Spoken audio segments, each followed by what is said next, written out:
I'll let Adam know, and then if you want to, talk about the arbor thing that you're talking about, you might want to contact, Carol Plant. But we're not, You just leave. yeah, we're done.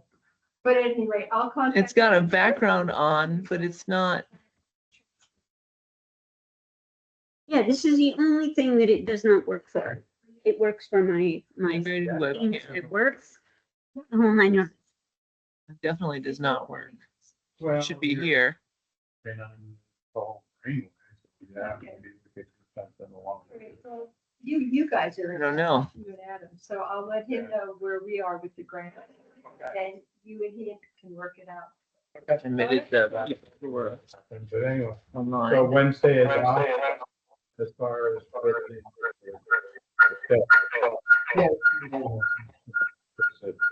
$530. Still not a big deal. I don't know why.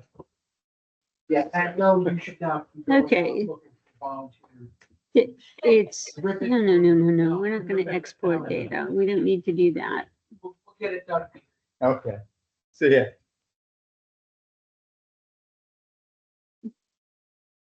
Hi. I'm the audience. Are you? Well, I guess I am. We're making some more people online. All right. Integrated webcam. Yeah, my, Yeah. I'm waiting for her to log in. Okay. To let me in. I'm logged in. My video is not working. Who's online for you? Peter, how do you spell your last name? Good luck. E-N-G? No. Oh, gee. ING. V is in Victor. OLD is in dog. STAD is in dog. Integrated webcam. Okay, it's still not working. Well, I guess you just don't have a webcam. Oh, I do. It's I right know. there. I know. And it works for every other program, but the, Oh, do you have the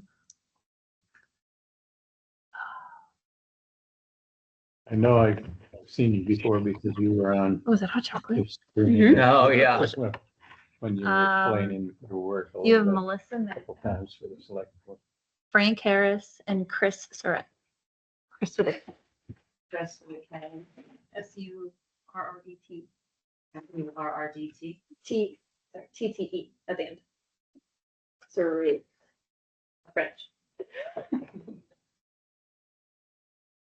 I'm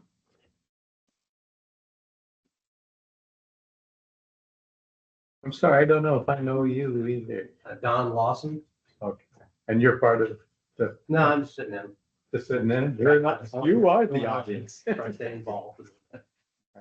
yeah, no, this is, my camera isn't gonna work. What's that? Yeah, I can come online and that's it. Save myself. I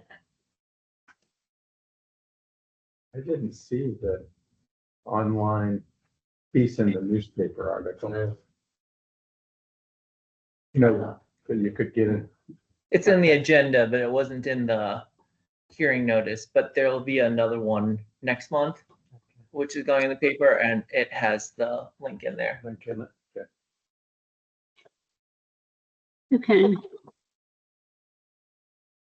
My video is not gonna work. Does anybody want to turn, to get me out and sign back into the meeting before it starts so that there is actually a video camera working? I don't know what's up with mine. It just does not like the town of Cambridge. It works for me at work, but it's not working now. See if I can get mine to start.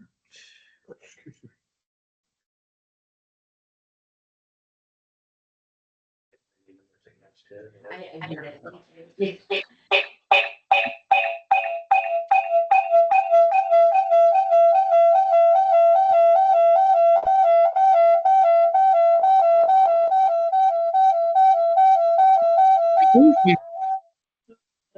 It's because you two are so close together and they're both on that.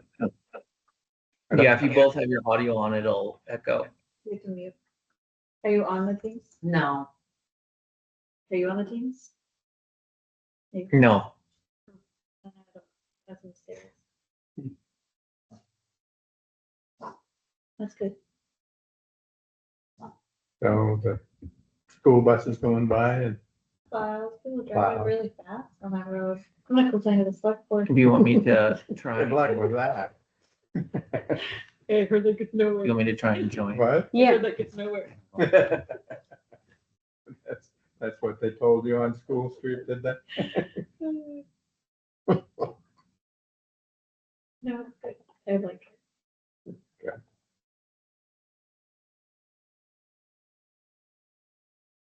Different. Good.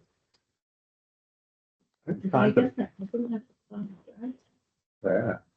That's a great Boy, goal. double my sticker.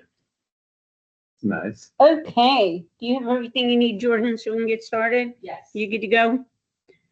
Okay. Would you like to introduce yourself? Don Lawson, I've lived here for 27 years. I'm on Pohemus Road, and last time I went to one of these meetings was about 2 years ago. And just wanted to swing by and saw the notes in the paper, and just wanted to see what the changes were. Welcome. You want to introduce yourself? Sure. I'm Jordan Matheson. I live on Notch Glen Road, 108. I joined the planning commission maybe about a year ago. We're thankful. Tila, and do you want to introduce yourself? Tila Hall, select board liaison for the planning commission. I was in Route 15. I live on School Street now. I get to explore all of Cambridge and Jefferson. There you go. All right, we have a video camera working now. You want to introduce yourself? Sure. Peter Engelstad. I'm been around town for 45 years or so. Yeah. And I've been on school board and several other projects around town. And I'm on the select board too. David Herring. I'm on the planning commission. Live off of the end of Benor Road, and I've been there about 8 years. And I don't know how long I've been on the planning commission. A few years. You. So Which house do you live in? All the way. Melissa, do you want to introduce yourself? the Allen's old house. Oh, okay. Did you say my Do name? you want to introduce yourself, Melissa? Melissa Manga from LCPC. And Frank, would you like to introduce yourself? Sure. I'm Frank Harris. I live in Cambridge. I'm not on the planning commission, but I've been working with the planning commission mostly on telecommunications related stuff. Okay, and Chris, would you like to introduce yourself? Sure thing. Hi, I'm Chris Surratt and I live on Polemus Road. Nice, we got a couple of Polemus Road people here. Good deal. All right. I'm April Edwards. I'm the chair of the Planning Commission. And to let you know how things are going to go tonight, we can do a couple of things. We can start out by kind of highlighting the changes, and seeing as how there aren't that many people, give you guys definite opportunity to ask questions, raise concerns. The whole purpose behind this public hearing tonight is to listen to what the public has to say. And if there's anything significant that we need to make for changes, or anything even small that we need to make for changes, significant changes kick this back to square one as far as notifications and whatnot.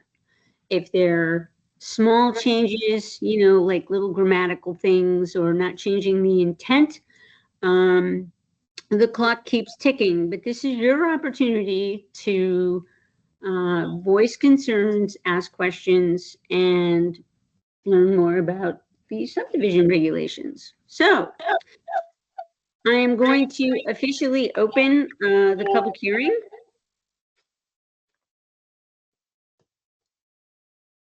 And we will start out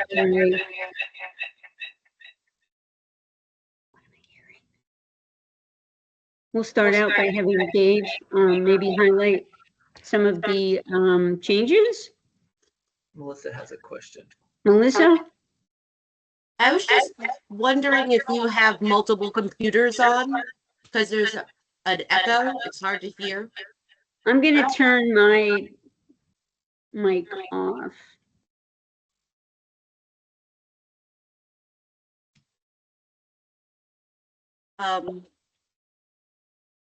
Okay.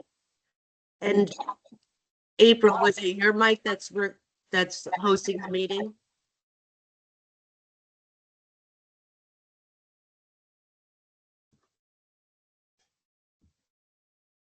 Oh, can you hear me?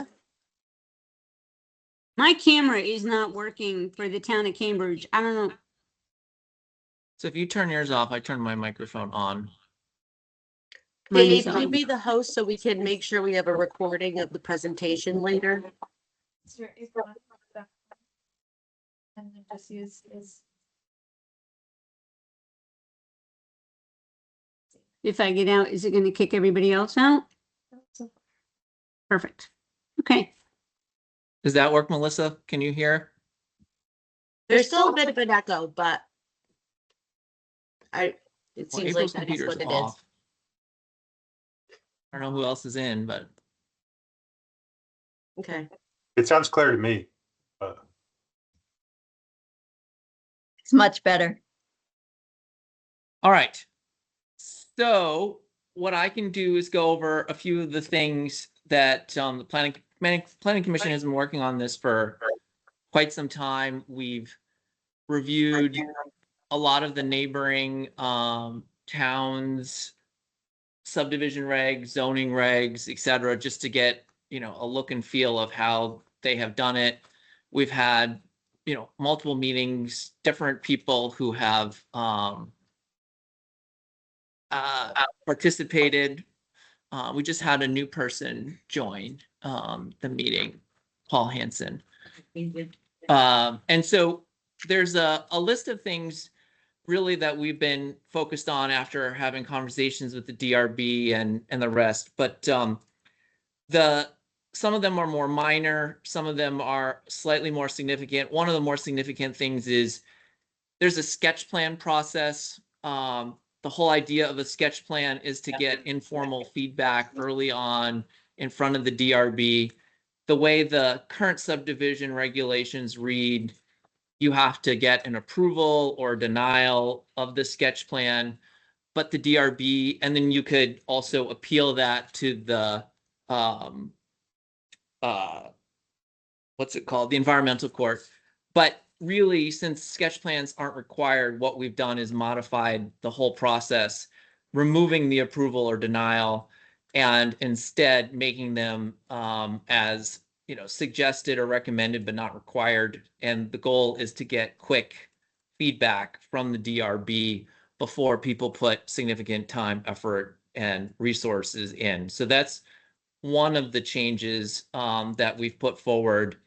As a part of that, we've added a detailed checklist for what you need for a sketch plan, the final plot plan, or if you are doing a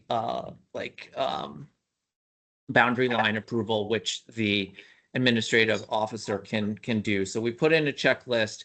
We've added more specificity on what you need for applications, checklists for the applicants so that they know what's needed as a part of it.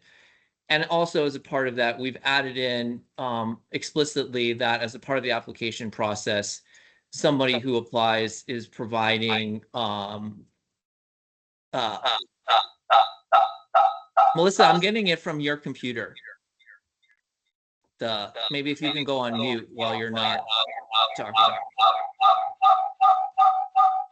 Well, interesting. I am on mute. There, I muted her. That made it stop. And so we, as a part of that, explicitly made it so that if you are applying, that DRB can come and inspect to look at the property, and that they can also, the AO could come and inspect to enforce the regulations. If you choose not to have the AO come or, not allowed, then that could be a reason for the administrative officer to find that you're not meeting the rules of the subdivision regulations. We clarified the responsibility of cost when an independent technical review is required by the DRB, that's responsible for the applicant. We've added additional language throughout regarding the building and maintenance of private roads and driveways. We provided additional detail and procedural requirements regarding the waiver process so that it's a specific, you apply for a waiver. The DRB formally states whether they're granting the waiver or not, and that it's as a part of the DRB process. So it formalizes the waiver process. We've also formalized the deferral process. So if you have a large tract of property and you're only subdividing, well, you're leaving one lot deferred. We've put that process so that is an explicit, there isn't development on the property that's being deferred, and it creates a list of deferred lots and the responsibility of the AO to keep track of the different deferred lots in town. We also clarified how to meet the requirements of lots being accessible. So no lots can be subdivided if they don't have access to private or public roads. But what we did is change the requirement from 4 lots to 3 lots in order to create a private road. So the current subdivisions require you to have a minimum of 4 lots in order to create a private road with a 50-foot right-of-way. And the new change that is in the proposal is to make that 3, to try to not have a bunch of roads that only serve 1 lot, but also make it easier should someone want to create a private road to create frontage to access a lot. And then the last thing is we added and edited definitions and provided more definitions in the proposed changes because we had gotten feedback from the DRB that there was some confusion and questions about various definitions, and tried to clean up when we use lot, plot, etc. in the subdivision regulations. So that's the list of the key items. All of the current subdivision regulations are online. The new proposed ones are also there. And so that's the synopsis. Does anybody have any questions?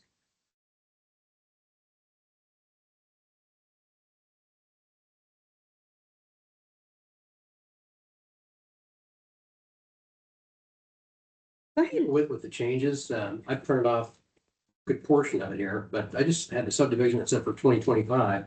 But I don't see anywhere where it has like marks that says this is a change or not. So it's just a big long document, but what are the changes? Yeah, I don't have, I have my own compare and contrast, but there isn't one there that specifically got the red lines. You have the existing and the new, but I don't have there isn't a version online that has the strike throughs. Okay. Yeah, that's what I was trying to figure out, just what Yeah. changed. Did the synopsis of the changes help at all? Yes. Okay. All right. Does anybody else have any questions or concerns? Paul has a comment question online. Hi there, thank you. So one of my concerns is that the regulation is written understanding that folks are going to kind of do the right thing, that they're going to come to the DRB before they do a lot of work, and that makes sense to all of us. But what they don't help guide is if somebody wants to forge ahead with a project and start modifying roads towards future application for subdivision, but they don't have any plan, they don't have any approval, they're just forging ahead. So it seems like recommending or encouraging a sketch plan might not be enough, especially in the absence of any zoning, that it should be required or some version of that. I think what you're thinking is just expecting people to do the right thing. So that's my biggest comment. My second one is that there was a draft back in May of the subdivision regulations that simplified or clarified the rules for smaller roads in a subdivision. I think the minimum width was 14 feet when it was only serving a couple houses. And that didn't make it into the final draft. And I'm just curious about those changes that were considered but didn't make it into the final version. Thank you. Yeah, no, good questions. So there was a lot of different comments about roads throughout the time. I don't remember the specific one that you're talking about. I do remember that there was a May draft on the website and one that we looked at.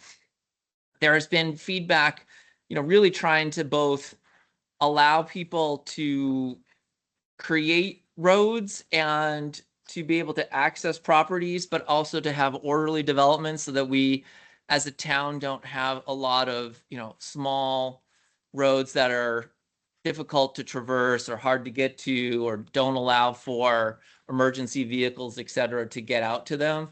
And so what we've tried to do is bridge both of those desires and needs and gaps. And so the widths and dimensions of roads have been left as they were or as they are in the current subdivision regulations. The only things that we've changed are some suggestions about, like, hey, if you can't have a dead end road that doesn't come to a Y, or allow for the turnaround of an emergency vehicle. Like I said, we changed this requirement from 4 to 3 for the number of lots to create a private road, but those private roads have to be at least a 50-foot right of way so that they're wide enough to access for vehicles.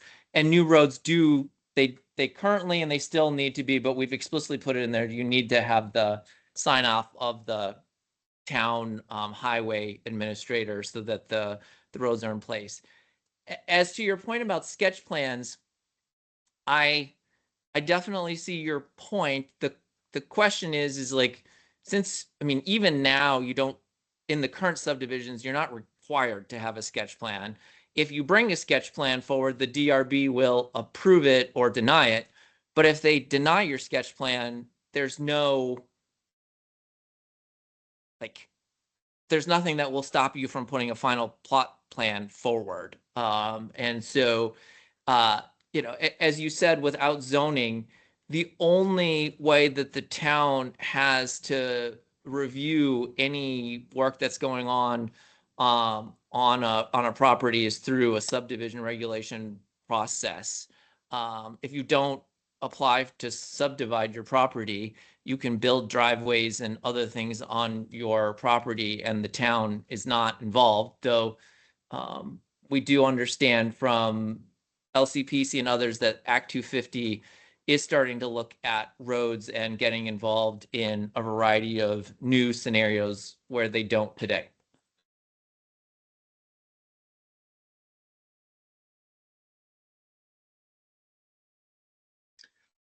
I Does just that help wondered. at all, Paul? It helps. There's still the potential for somebody. Well, it's real. For somebody that intends to get a subdivision or request one, to the subdivision regulations essentially say, well, you got to do all this stuff and then you can apply for the permit at the end. But when they've done all that stuff, some of those changes are changes that might not even get approved. And so it just seems like there needs to be a plan that demonstrates how the highway regulations will be met, demonstrates how the subdivision will be accurately laid out, that there will be management plans for the highway or the road improvements. That those things are going to take place before work starts.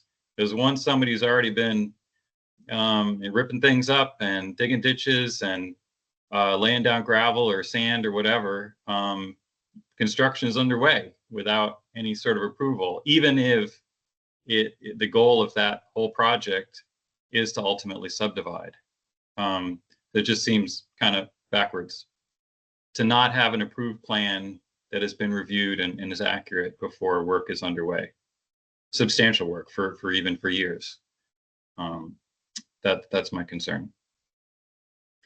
I mean, I would have to ask Woody and the DRB, but the way I understand it, even if people don't come for the sketch plan, if they come for a final plot approval, they're coming with a plan before they start the work, because otherwise you could do a whole host of work and the DRB could say no. And so I'm not sitting in the DRB meetings, but from what I've seen from the minutes, et cetera, people are bringing as the final plot plan approval for a subdivision. And then, you know, when the DRB approves it, there's still all the other permits that need to be done for the state, et cetera. And then they will do a final inspection.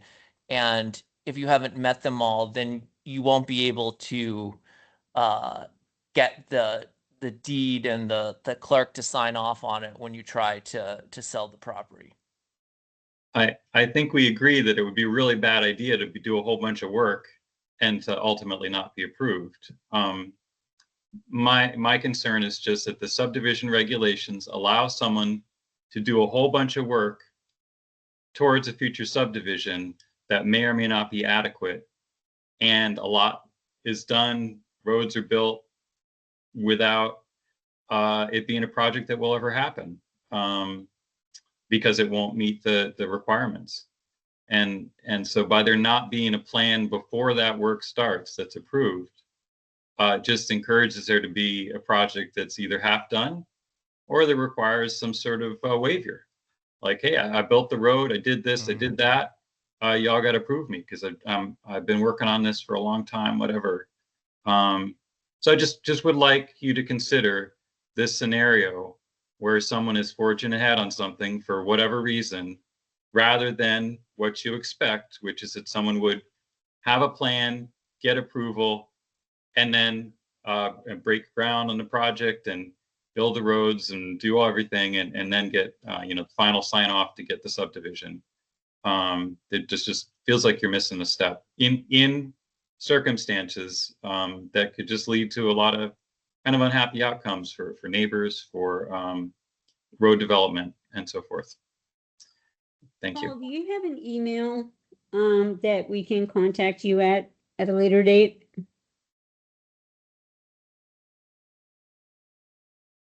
You're muted.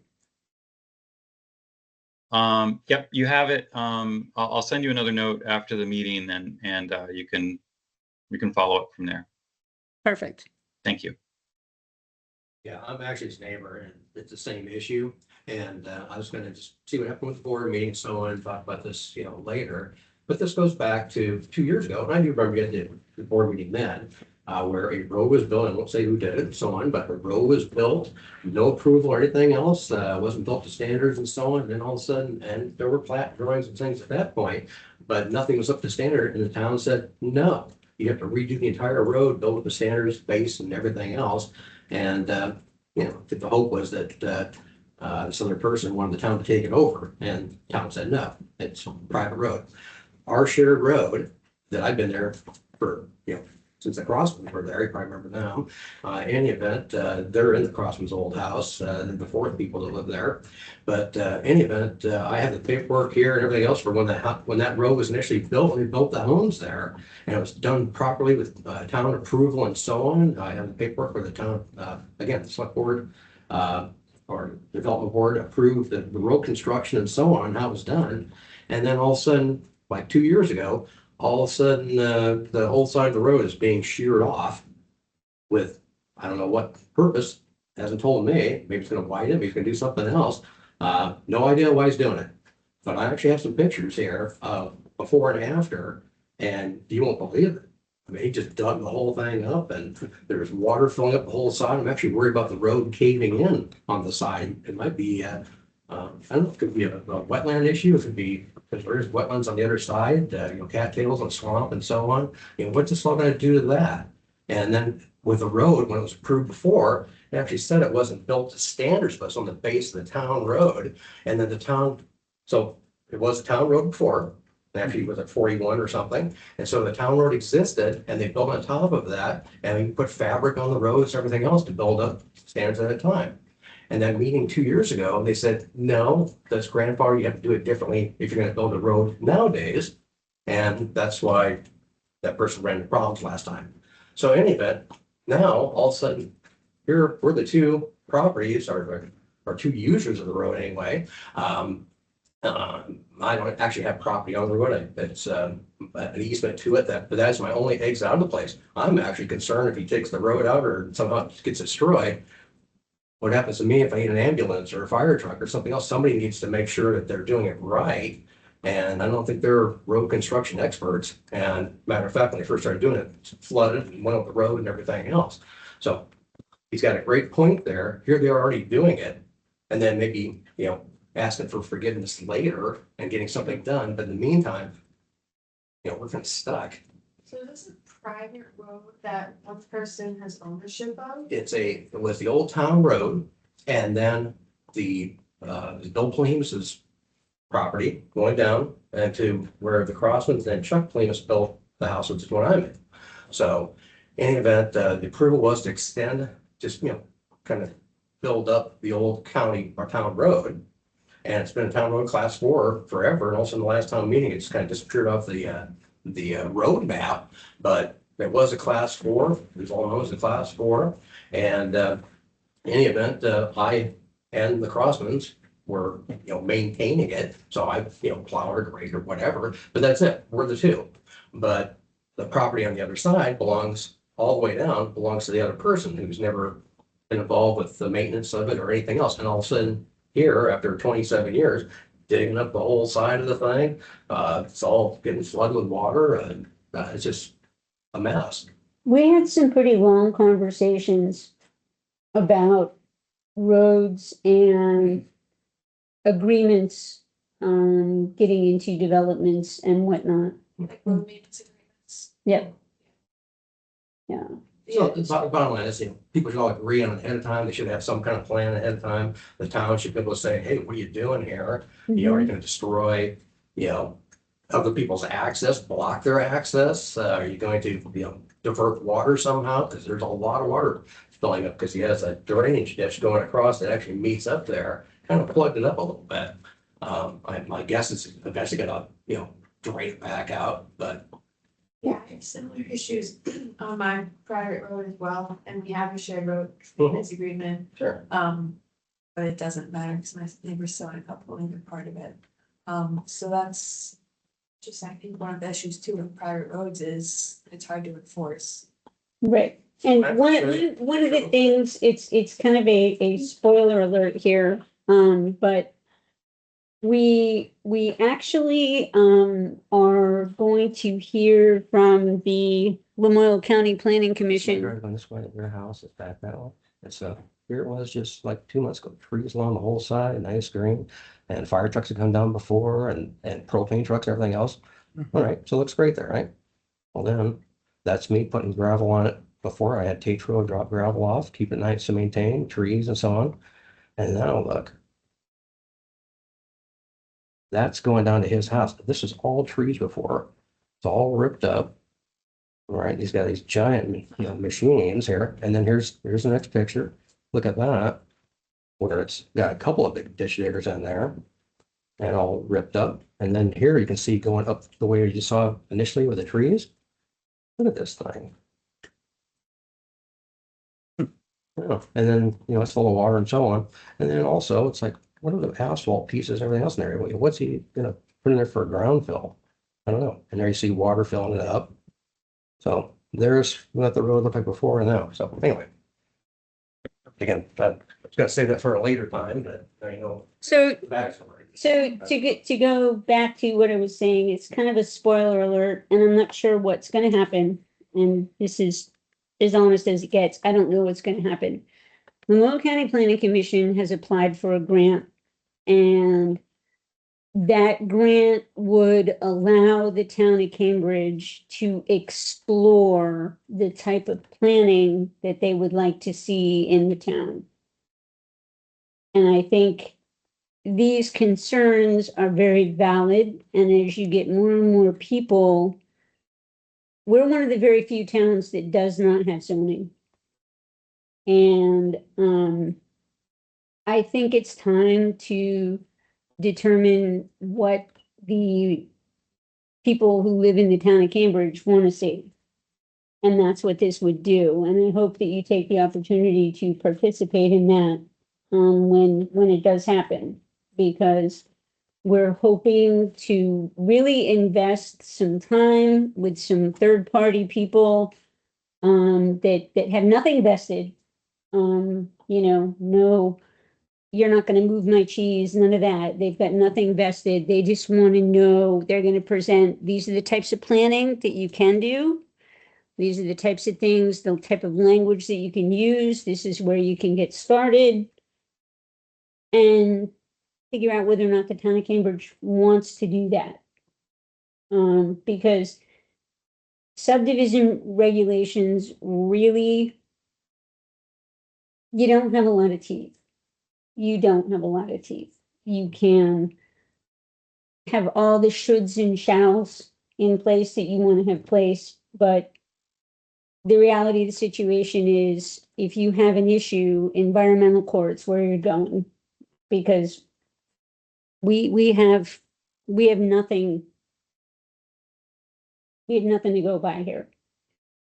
So we're working on moving it forward and seeing what the town of Cambridge wants to see. And we'll find out. But we certainly would enjoy your participation in that effort. What is that meeting? We are going to hear from Seth later in this meeting, a little bit about that grant and about the timeline, so that we can present it to the select board and start making some decisions on how we're going to get this information, because this is more than just a monkey survey. It's more than that. It's really trying to find as many people as you can to get their opinions on what would you like to see happen here? What don't you want to see growing up here? Because we're starting to see some things pop up that I'm like, oh my, hello. And I don't think that that's the way that people want to go. And I also think that land is a huge investment. And if you're going to purchase a piece of property and you have a dream of running a wedding venue or something like that, you should at least know whether or not that, that's going to fall into the town plan, town vision before you do that. Like if you wanted to put a development on a certain road, are there any, are there any things that need to be fixed on that road that you could be called out to fix? Those type of things, knowing those, I think makes people's decisions a little easier than, oh, here's a nice 100 acres. Let's buy that. And before you have traffic going in and out there, you got to fix this intersection down here or make a contribution towards fixing it. And those things all take time. All those grants take time. There's a rollout for those plans, isn't there? Yes, well, of course, but And you kind of have to get in the queue. So all these things, I think that will help. So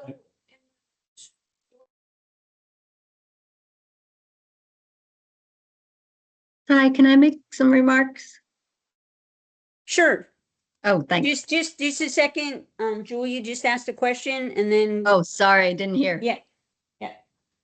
in the short term, is it self-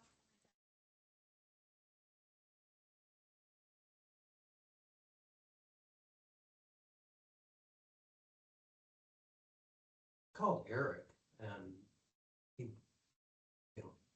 he was gonna swing by, prior weekend, but I didn't hear anything back, so I'm not sure if he had a chance to do that or not. Eric just had a loss in his family. No, that's why. So I think if you just remind him, he'll get on it. I think the two of us can remind him too. that- Yeah, because I actually called back, a couple days later and just, say, sorry, Buzz. That was mom. someone, But, if he gets a chance, it's bad timing and, horrible timing and so on. Last thing you want to do, but, if you get a chance that somebody take a look, please do. Can you help me, and I don't want to bog this down, but it's a class 4 road just to Crossman's old house, Yes. and beyond that is where it's, There because it was, There was nothing, and then all of a sudden, 2 years ago, made a very large sand road. Obviously, not built the standards way back around. And that's when there was the meeting 2 years ago to try to develop it or something at that point. And the town shot that person down by saying, yeah, this is not standard. You should have, built it ahead of time. So it's the same thing. It's like, I'm gonna build this ahead of time and then see if the town will accept it later. that's the personality. Yeah. Yeah, okay. So and I don't know what else could be done, but if it's a town road, then falls on us as the select board. But it's gonna go through the DRB before, right? And exactly what we can do, I don't know right now. So, but certainly we're not going to let you get cut off if it's a town road. We'll fix it. I can't speak for the board, but from my viewpoint, we're not going to leave you without some way to get home. Yeah, there's no way out. There's not any going back way or anything else. Yeah, I'm surrounded by trees. There's just no way out of there. Yeah. So Is there a maintenance agreement? it's a verbal maintenance agreement with the two properties. And basically we just, if the Crossman's built it along with Bill and Chuck Polimus, they've built on top of the existing town road. And then the idea was a verbal agreement afterwards. And I actually got the old paperwork here and it's kind of hilarious, but $10 a month to maintain it. But in any event, the idea is I, have a tractor and so on. So both of us share snow plowing. And then when it comes to grading and putting gravel down, then I tend to do it. And I've been doing it for all these years. And so the other person owns the other property, and I'm all for people doing, things on their own property. It's just don't impact the other people with their property. That's the whole point of this, is that, do whatever you want, as long as it's, legal and so on, but you're directly impacting other people and maybe even, the safety of other people if you're blocking the roads and so on. Chris? Thank you. Sorry about that. So yeah, I want to also put in a vote to make sketch plans required. And one of the reasons is that other landowners may not otherwise know of a project that is going to take place that is going to impact them. If they haven't put in a sketch plan, how would anybody know what their plans are? And I wanted to suggest that when there's a shared road involved, that in your regulations, be really specific about having a maintenance agreement signed by all the landowners that use that road and have rights to that road. So it talks about who's going to maintain it in the future, who's going to plow it in the future, who's paying for these things now and in the future. So it's clear. And in general, having more information that's clear upfront, not only for the applicants, but for their neighbors too. Having it upfront in the sketch plan phase just will eliminate a lot of questions and wasted time and money, and would avoid changes that cannot be undone. And another question is, I wrote down a number of things that I wanted to suggest. Can I send them in writing? Of course. Okay. And who do I address those to? I think April, your planning commission email is online or, Mhm. but you should send them to April as the planning commission chair. But as it, Thank you. as it involves maintenance agreements, et cetera, we have added more language about maintenance agreements, saying specifically the standard is to enable like a standard vehicle to be able to use the road in all 4 seasons, and that the maintenance agreement must both discuss how the maintenance is going to be done and paid for. Now, at the end of the day, it can exist. That doesn't mean that the town enforces it, right? For these private roads, you need them for a subdivision. And we've added more language as it relates to the subdivision regulations for the applicant to put it in. But the town doesn't do the enforcing of private road maintenance agreements. No, that would be a civil, that'd be a civil suit. So section 4.07G talks about road maintenance, and that would be a great place to say during the sketch plan phase, before work is done, the maintenance agreement should be signed by landowners, because it's not clear who's the agreement between. A maintenance agreement should be signed by all landowners. That would be one of the places where you might add very specific language about that. So we had some discussion about this. So the subdivision regulations can't force existing landowners to sign on a maintenance agreement as someone subdividing. So what the subdivision regulations say is if you're subdividing and you're on a shared road that doesn't have a maintenance agreement, the new people are responsible for all the maintenance and the other people are not involved. We had some discussion about saying that all of the existing people on the road also had to sign the maintenance agreement, but then there was discussion that in that situation, if you just didn't want a subdivision, you could always just refuse to sign the maintenance agreement indefinitely, and then the person who has the property couldn't subdivide it. And so the way it's written is that if you're putting a new subdivision on a shared road, you have to have legal access to it, but then the new people are responsible for all the maintenance as a part of the new maintenance agreement. But that's why we've added more specific language about what needs to be in those maintenance agreements. So a maintenance agreement between what parties?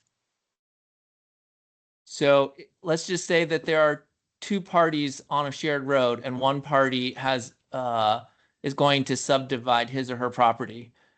The one person subdividing, it would be between that person and the new people on the subdivision would be a part of the maintenance agreement.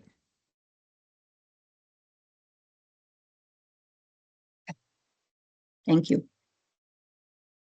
As it's currently, that's what's currently in the town subdivision regulations, and that's what's continuing in the new ones, only with more explicit language to make sure that the maintenance agreements are more extensive.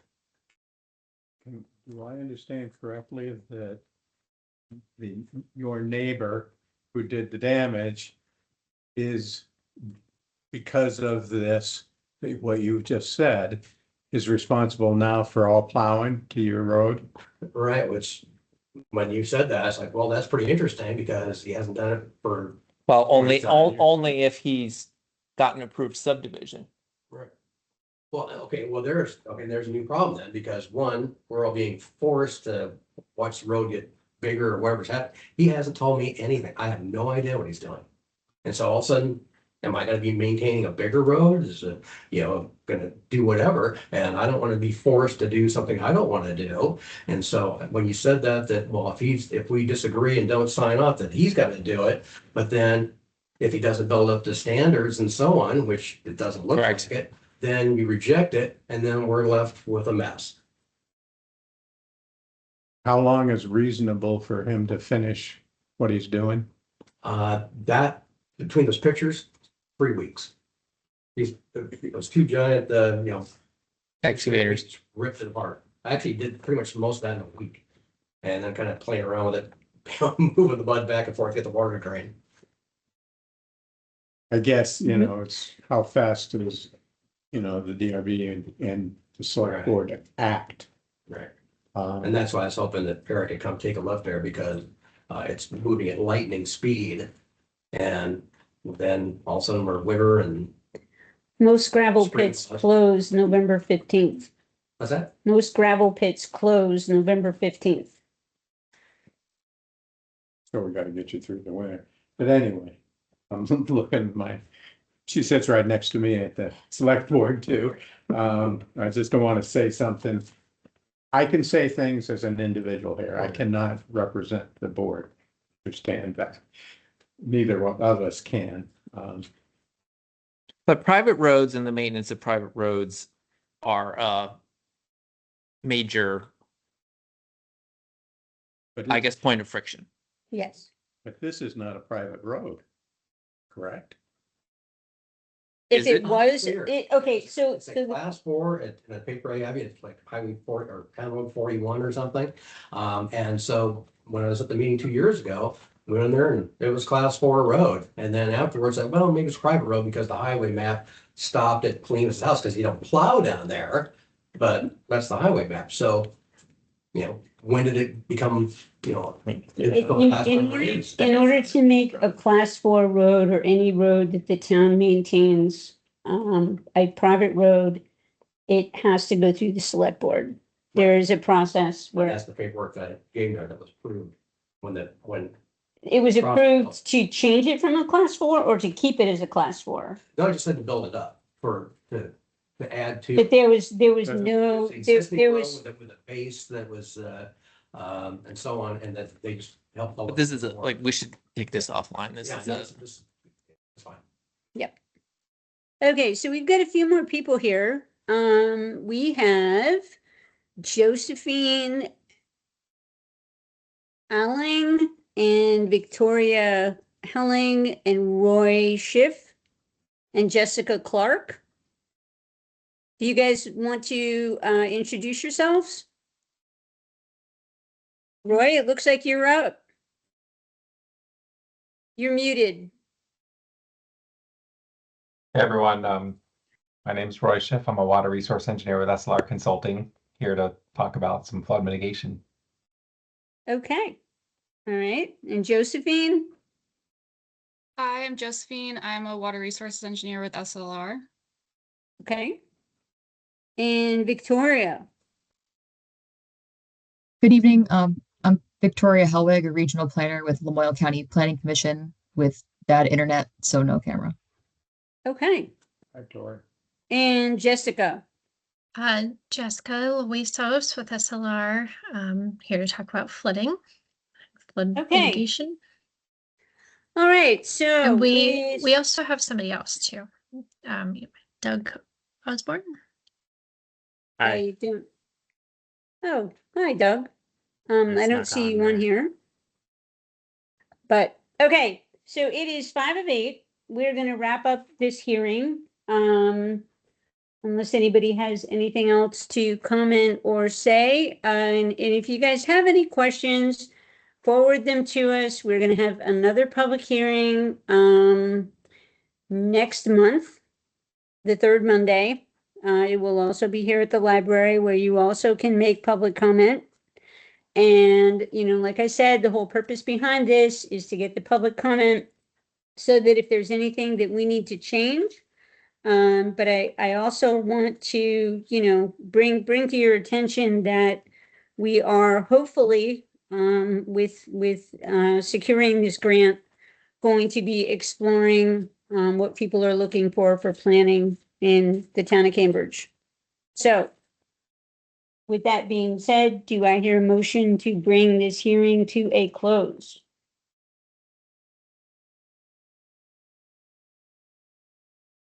second. It's been moved and seconded. Is there any discussion?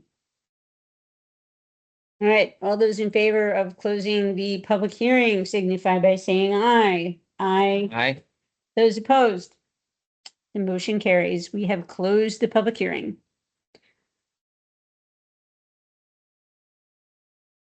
Okay, so you all are welcome to stay for the Northern Vermont Recovery and Resiliency Project presentation. We're going to do some quick housekeeping real quick. We're going to approve some minutes and then we'll get started on that. So does anybody have any additions or comments to add to the agenda tonight?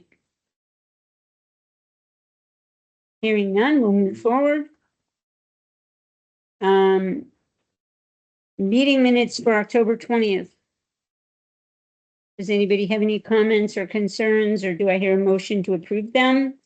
April 16th. Okay. Second. Nice. Okay, it's been moved. Thank you. Motion to approve. Let's get this done. That's Julia. Let's get this done. Okay. It's been moved and seconded. Is there any discussion?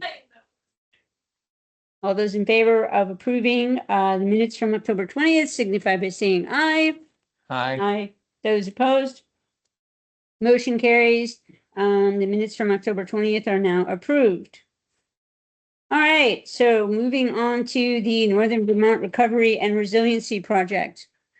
I'm going to turn this so that you guys can see it. Do you guys want to, can you? Okay, yeah.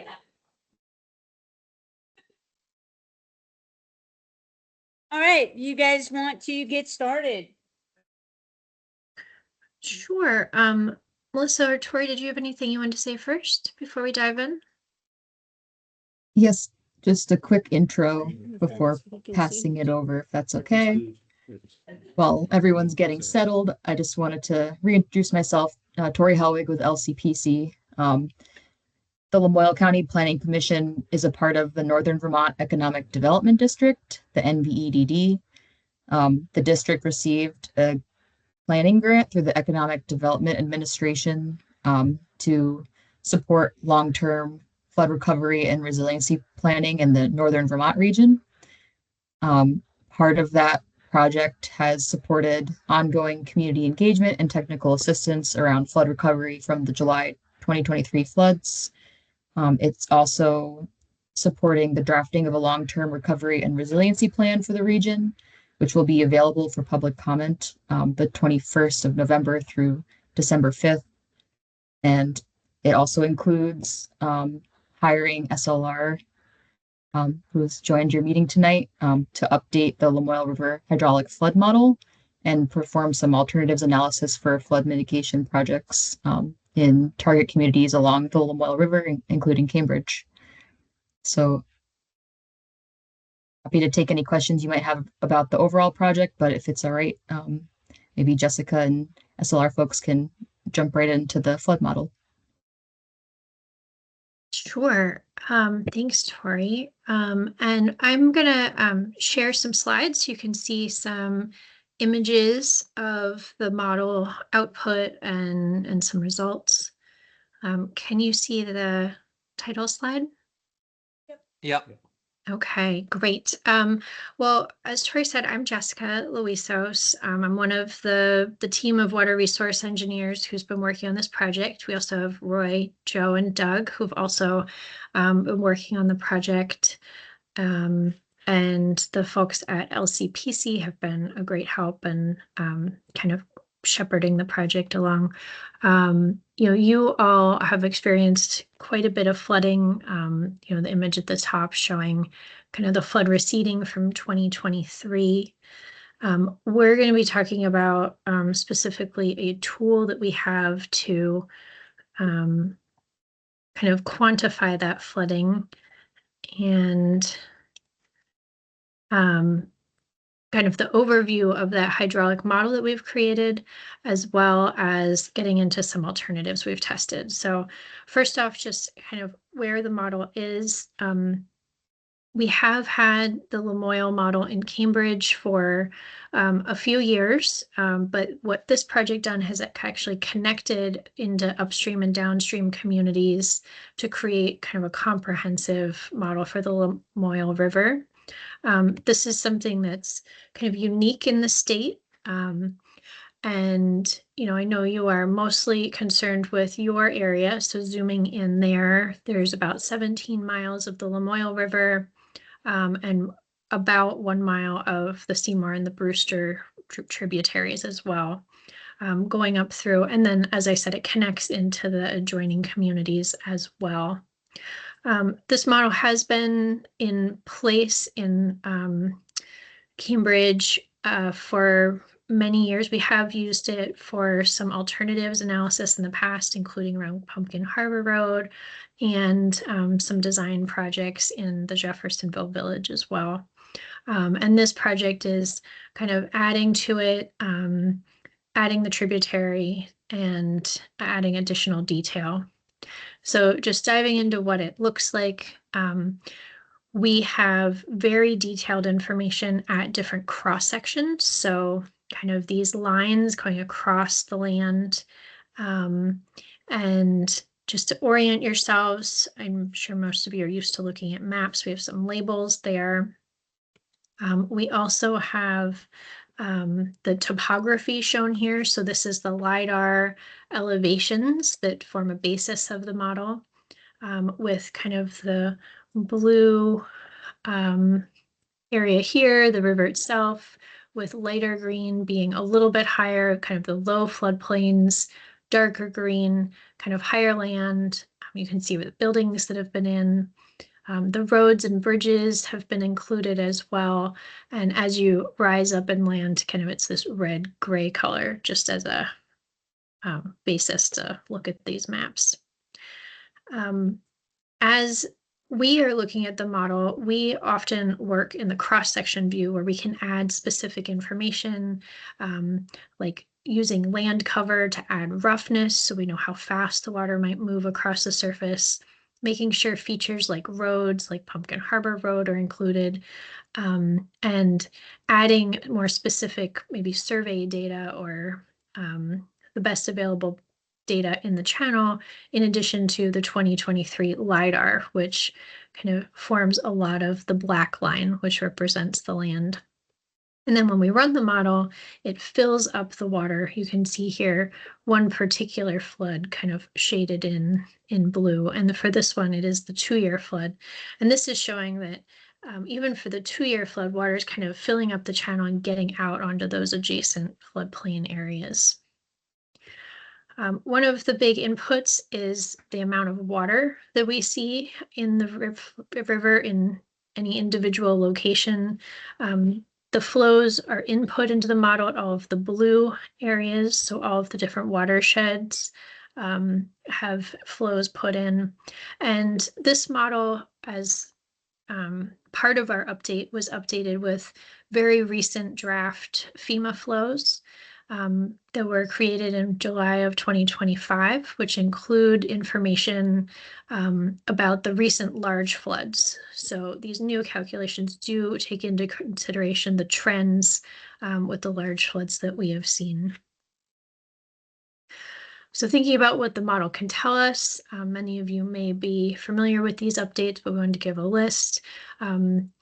The FEMA maps are created with a similar type of model, so you can get your flood extent, water surface elevations at different floods. This map here is showing depth mapping. So the blue are all locations where water would be found for this particular flood. This is a small flood that you might see relatively often, like the 2-year flood. We have a couple call outs of what the depths are. So obviously deeper where it's darker blue, up to 10 feet, kind of in the vicinity of Wrongway Bridge. Lighter blue are less deep, so out on the fields about 3.2 feet. And we'll be showing some other of these depth maps. We also can look in profiles. So this is as though you take a slice down the middle of the river and are looking along the river itself. So this is along the Seymour tributary. We have the ground, which is kind of these black dots and lines with the ground below it, and the water surface filling up with the blue, this kind of blue line here. We will be showing different profiles as part of the results. This is showing here for the 10-year flood, the water surface kind of drops down at this particular bridge. So this is something that would show us that maybe this bridge might be a little bit too small and the water's having a hard time getting through and therefore is backed up. Kind of gives us an idea as to what might be happening at different structures. Waterfall there too, though. When we look along the entire Lamoille River, the model now extends this entire way, so it's about 70 miles from the upstream end of Hardwick all the way down to where it enters the Arrowhead Mountain Lake in Georgia. Your community is really located at a very low slope portion of the watershed. So we would expect floods and flood patterns to be different in such a low slope area as compared to, some of the steeper areas upstream. So as part of creating the model, we also do some work to understand how well it's representing existing conditions and floods that have happened. For this particular flood, this was about a 2-year flood level. You can see model output about 1.6 feet below the chord, and we measured somewhere in that range, 1.8 to 1.4 during this particular small flood.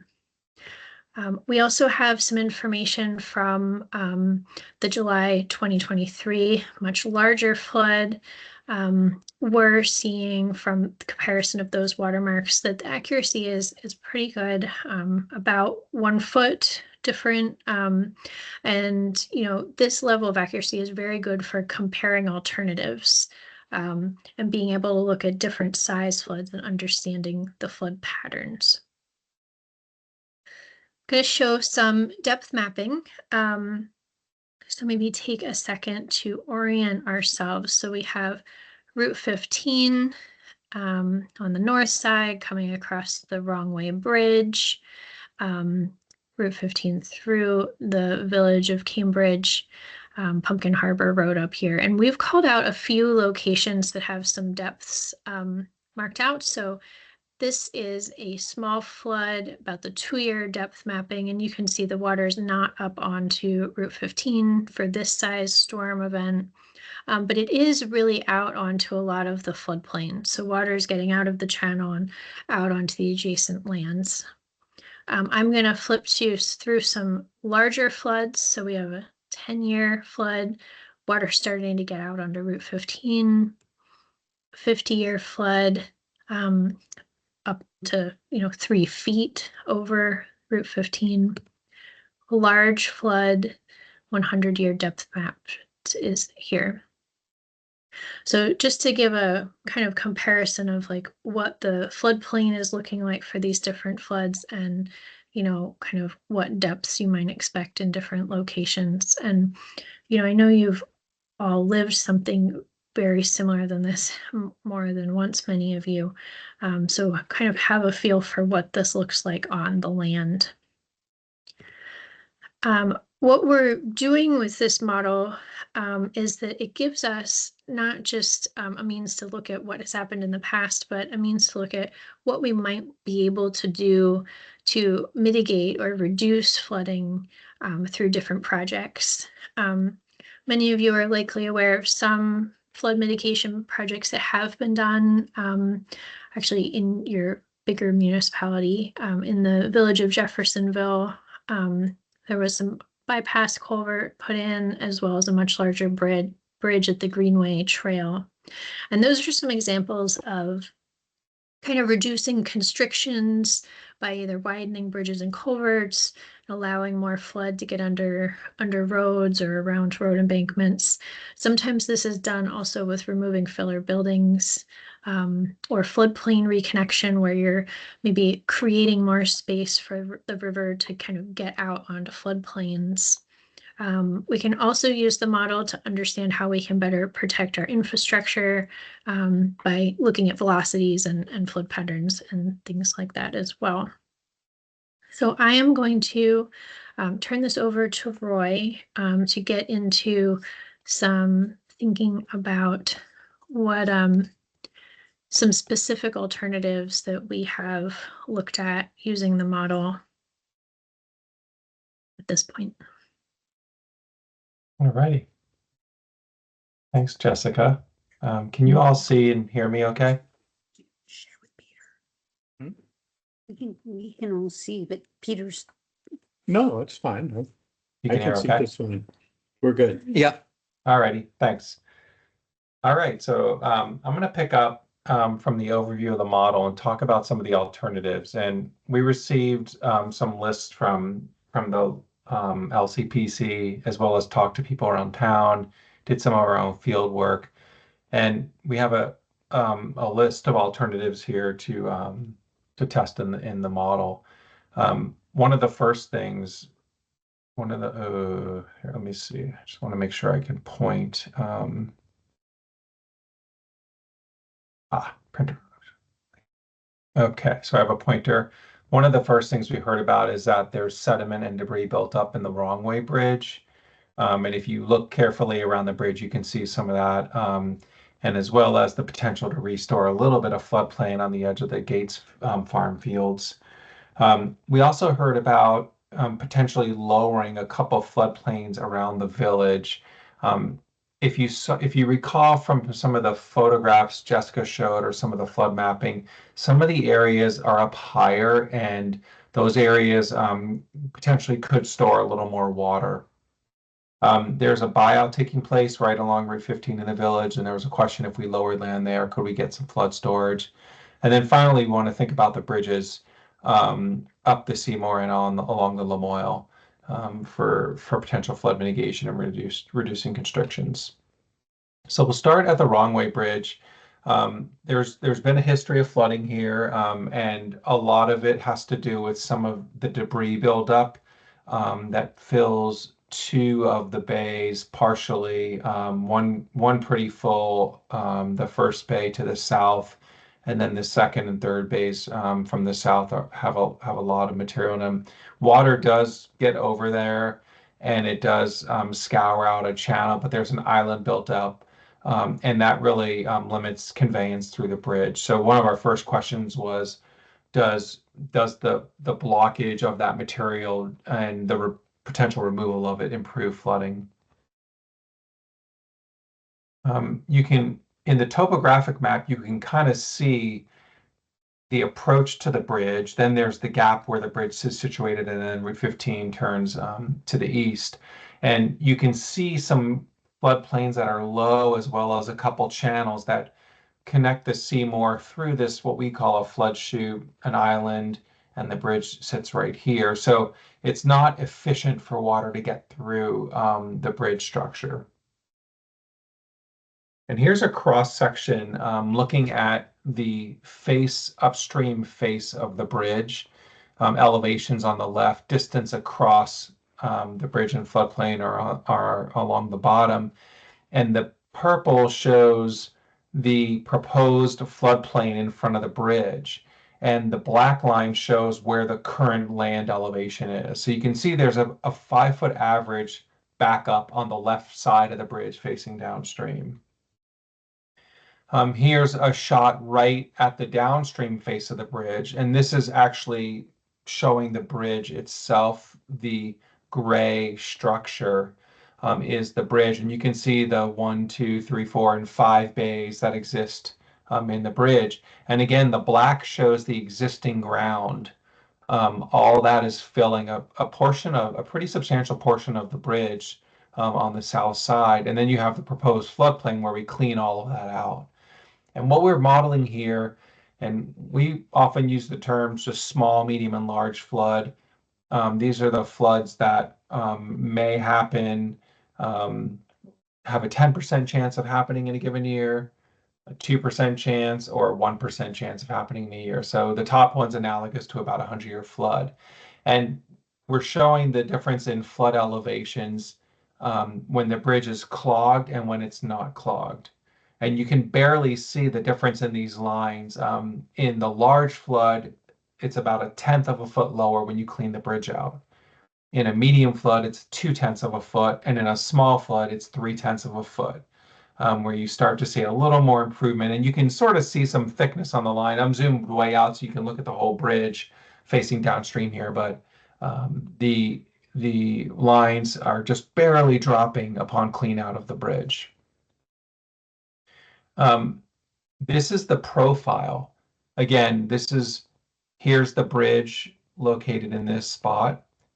And then we're looking upstream, and the river bottoms, the black line, and elevations on the left. And for our large flood scenario, again, 0.1 feet. And what we're looking at now is, again, if you slice the river down the middle and looked from the side view instead of looking from the cross-section view, how far upstream does this flood reduction, albeit a small one, extend? And in this case, it extends approximately 2 miles upstream.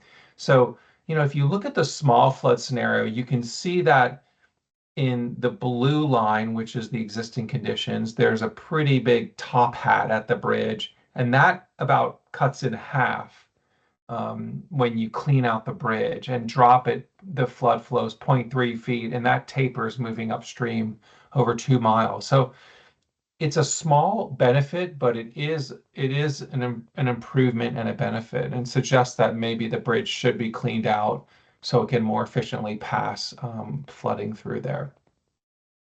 Another story about the debris clogging the bridge is that we know floods come and ice jam flows come down with a lot of debris or big rafts of ice. And if there's stuff clogging the bays of the bridge, you can kind of see it better here, then the debris has no chance really of getting through the bridge if the bridge fills up to the top. Once the bridge is filled up to the top, then no debris can get through the bridge because the openings are filled with water. So that's another important reason to keep the bridge maintained. Here's the depth mapping, the bird's eye view. Again, we're looking at here's Route 15, looking at a couple points. And what we're looking at is the existing flow for the 50-year flood, or the flood that has a 2% chance of happening in a given year. And what you see is in front of the bridge, the flood depth is very deep. It's 15 feet in the channel. Out on Route 15, it's 2.9 feet. On the south side of 15, it's 3 feet. And then on the back of the village, just about getting to where some of the buildings are, homes and businesses, you have 1.6 feet. I'll come back to this spot in a second. And what I'm going to do is I'm going to flip to the proposed clean out of the bridge. And you can see that the flood depths all drop, and then you can see the difference shown in the parentheses. So I'll go back and forth. And if you look around, you can see some minor contractions in the floodplain. You can see a little bit on Route 15 here, and you can see a little bit up the Seymour even. And that's because the ponding from the Lamoille goes up the Seymour and sits at all the bridges there, and you can see some changes there. Okay, so I'll move on to the next alternative we looked at, and this is the buyout property near the Gates Covered Bridge that sits right along Route 15. And so this is an active project in the community, and we wanted to know, well, could we lower all the fill that the house sits on and retrieve a little flood storage? You can see that plateau, a little piece of land, before it drops down to the field level. We did meet out here with David and his son and walk the fields and talk about all these areas. So really learned a lot about the Seymour and the flood patterns in this area. And here's a cross-section view, again, cutting the river, looking downstream, take out about 6 feet of fill where that house sits, which is right up here. This is the next house along Route 15. That would obviously stay where it is. And then what you see is there's really no flood reduction if you lower all that fill when that house is removed. It does open up a little space on the floodplain, but because the covered bridge and this is I believe a farm crossing, all of those are still inundated by the condition on the Lamoille. So a big flood mitigation alternative is to reconnect floodplains where possible. And before I talk about these, I just want to say one of the beauties of a hydraulic model is you can test alternatives, however feasible or unfeasible they appear to be. And here we started looking at lowering the land in the front of the town well, which you see right in this site. And then we started tacking on other floodplains because we saw there were a couple high spots in these fields. And in particular, we noticed that in the field right behind the village, there's much deeper flood flows along the river. Then there's a medium elevation floodplain, and then there's a high elevation floodplain. So we tacked on more and more floodplain just to see if we could drop the flood levels around the village. Also, we wanted to reduce some of the erosion issues that have been taking place on this sharp meander bend right by the village. Just like cut through there, make it. Yeah. Here's the elevation view of that. Straight. And then here's an example of cutting the floodplain down. This is an average of a 5-foot cut, and this is the parcel. Here's the little bump where the water well exists. Here's Pumpkin Harbor Road off to the right in cross-section view. And here are the results. So we have our large, medium, and small flood. We're looking in profile again. Here's the Wrong Way Bridge. And what you see, it's a little hard to see because there's actually 4 lines in each of these groups. There's the existing line, and then there's a small floodplain on the front where the water supply well is, on the front of the floodplain. Then there's a piece on the back of the floodplain, and then there's the higher field that's behind the village. And what you see is for the large flood, the maximum benefit you'd get out of reconnecting all those floodplains would be a 1/10 of a foot. The medium flood gives you 0.2 feet. And what I want to focus on is the small flood, the flood that happens every other year or so, has a 50% chance of happening in a given year.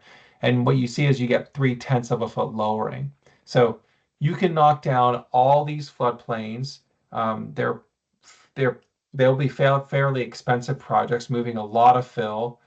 You might have to deal with protecting things around the edges of those floodplains once they're reconnected, and you're going to get a small benefit here through the bridge. Now, that benefit again extends 14,000 feet or over 2.5 miles upstream.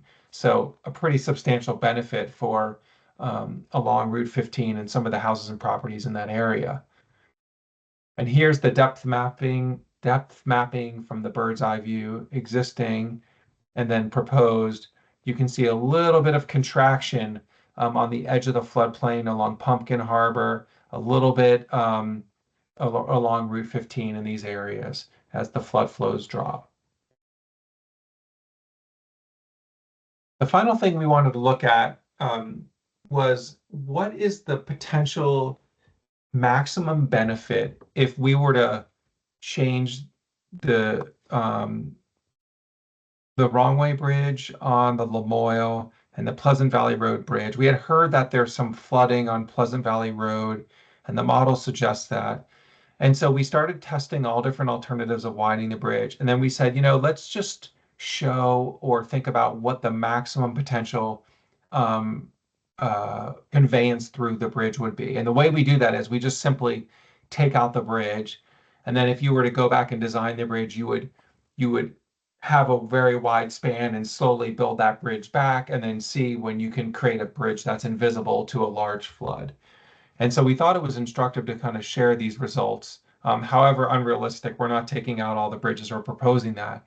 But what you see in this profile view of the Lamoille River at the Wrong Way Bridge, which is shown here, and then the purple, the pink purple line that's along the bottom is when we completely take out the bridge. And what you see is that top hat goes away.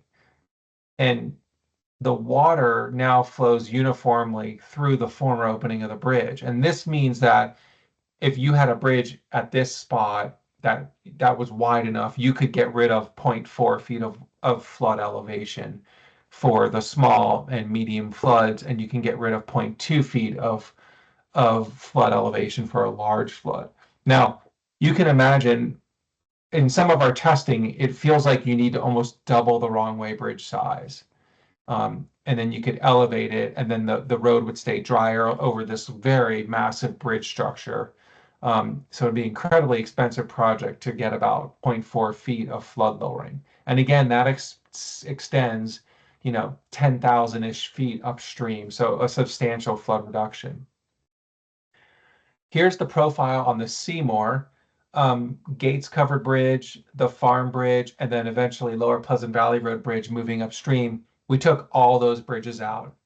On the downstream side of Lower Pleasant Valley Road Bridge, you see minor flood reductions, and those are associated with the Wrong Way Bridge being either removed or actually like wide, very wide, so it's invisible to the flood. And you can see those actually travel, those flood benefits travel up the Seymour. But what you see at the top line is a 3-foot flood reduction on average for the opening up of the Lower Pleasant Valley Road Bridge down to this pink line for the large flood, a 1.1 foot reduction for a medium flood, and a 0.4 foot reduction for a lower flood. And these really would have a local flood benefit in 2 ways. And I'll go to the bird's eye view. We heard that up on the Seymour that some of the flooding around the Lower Pleasant Valley Road Bridge really forced water into some of the homes that are nearby the bridge.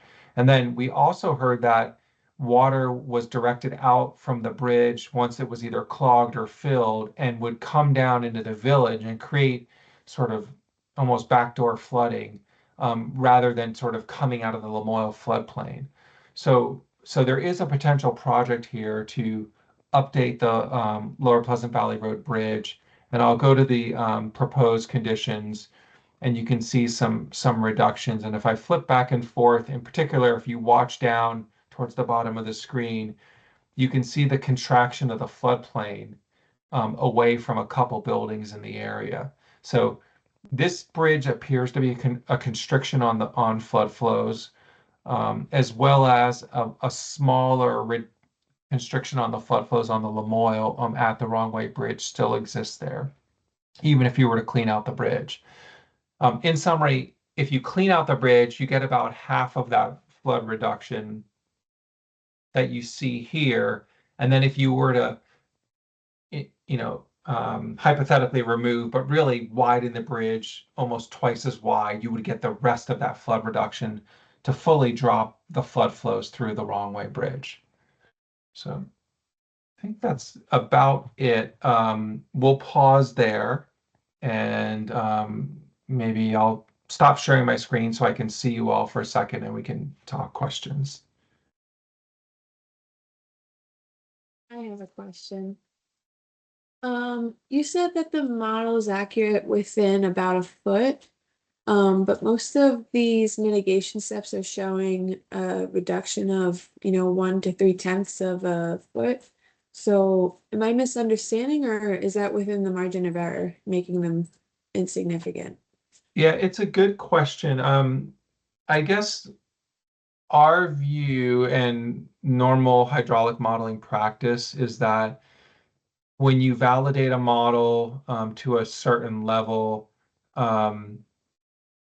then as you sort of do the comparative approach to find out from existing to proposed, you can sort of use the model on that level.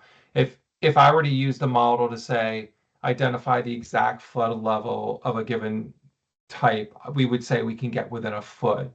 But the accuracy for the comparative approach of existing versus proposed is ample to sort of understand sort of those flood reductions. That makes sense.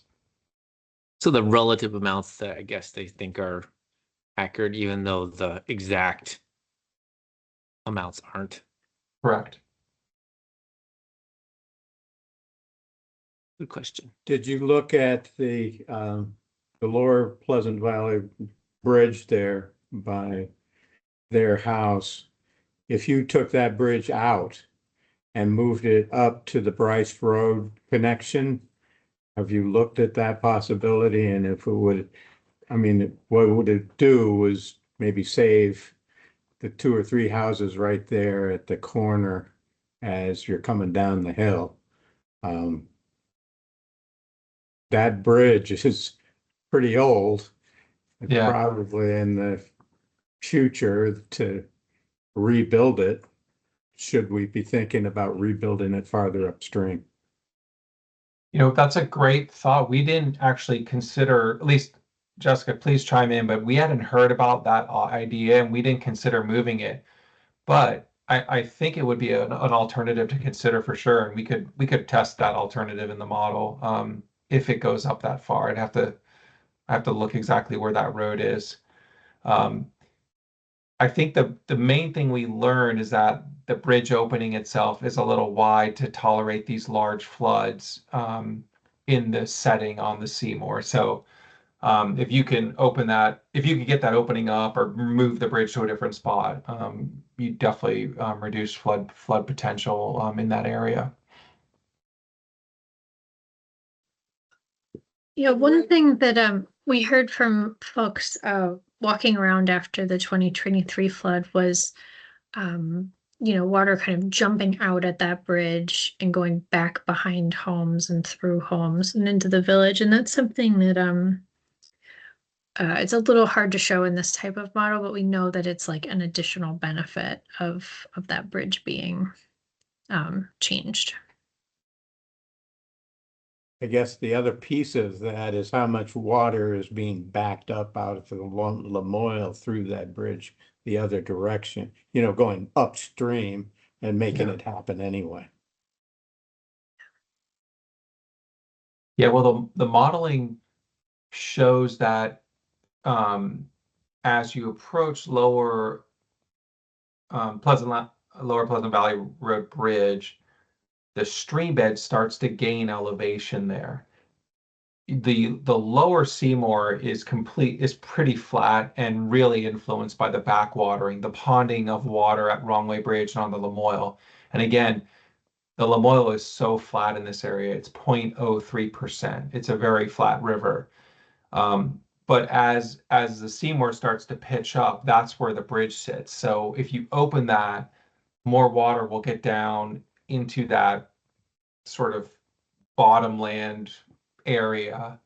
But right now, the way the bridge is configured, it's directing water out of the channel as it flows down that area. So the water will flow into the downstream sort of pool, if you will, where the Lamoille is flooded in that floodplain, the floodplain. Melissa, you had a question or comment? Yeah, and Roy, I'm sorry, that was a lot of information. You might have answered this. So with the, say, widening of the bridge, it would just impact the immediate area, or would it have an impact farther upstream? Because I know there are a number of dwellings much farther upstream on the Seymour that also are inundated quite frequently. Let's see, good question. Looking back, yeah, I'll share this slide one more time so I can.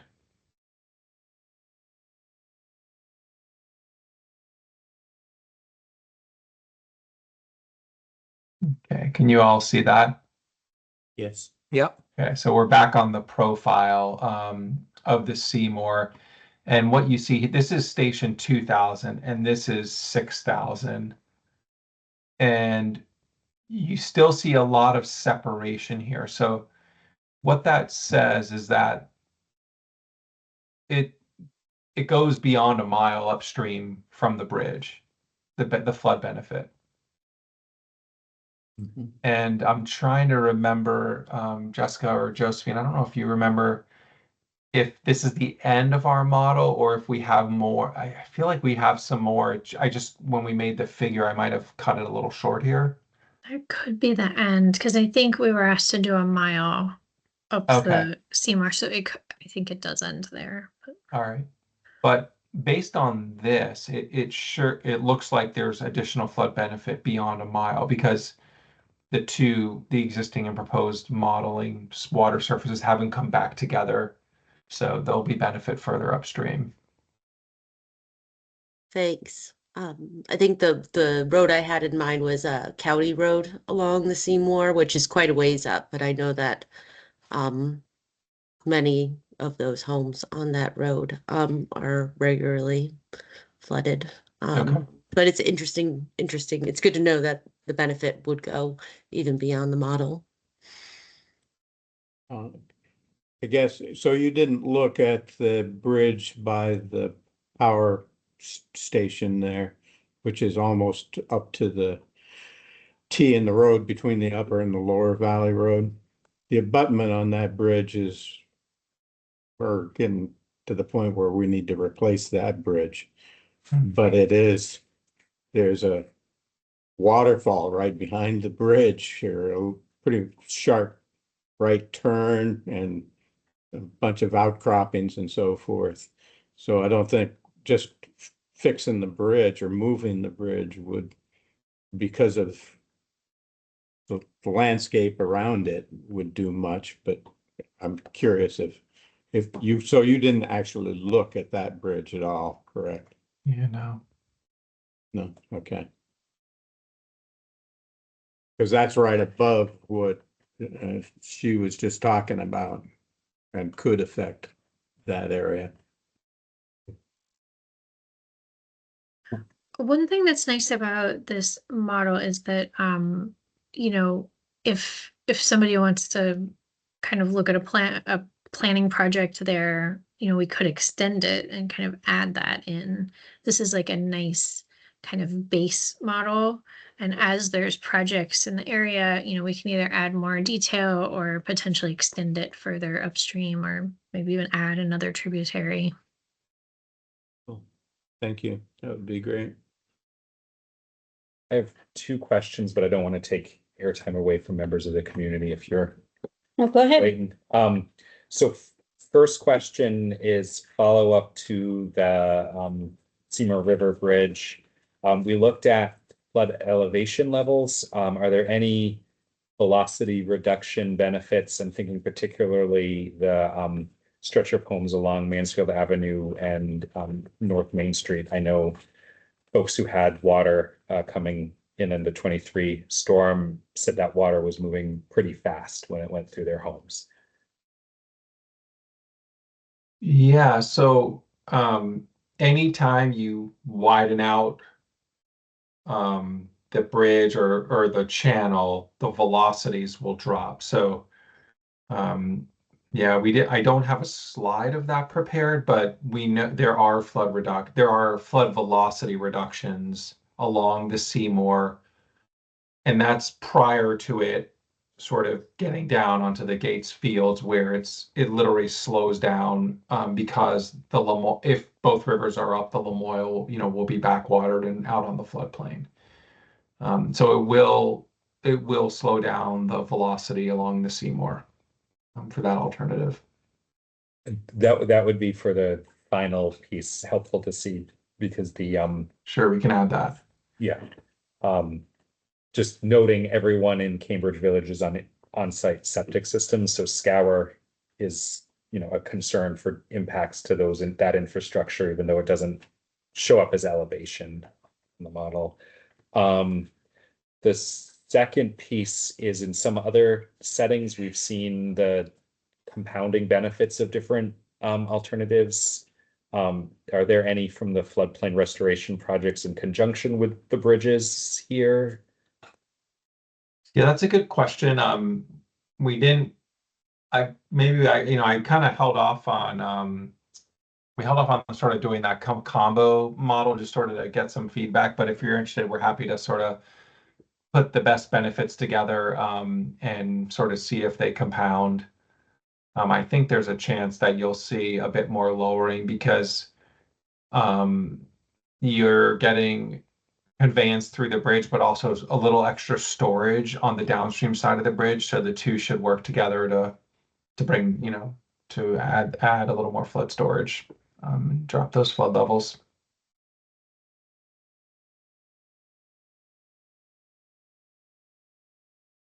That's it from me. I'm sorry, but I have crazy ideas all the time. Go for it. The Route 15 in Jeffersonville is a dike. Would a dike being Route 15 moved outside of the village of Cambridge into the field where that jog comes in, where behind, what's her name? Your Gina. Gina's house there, aims right at her house. If in fact that berm was, and I know you have to think about downstream for sure, but would that keep the water out of the village of Cambridge? And I can tell you that in Jeffersonville, it kind of works and it kind of doesn't, because you got the 108 bridge that acts as a dam that pushes water back up the Brewster River. Yeah. So it basically floods backwards. And I don't know if that would happen with the Seymour Bridge, because it's the same situation. You got the backwards bridge and the 108 bridge. Both of them are holding water back and forcing water up the tributary, I think. And I'm not sure about the Seymour River.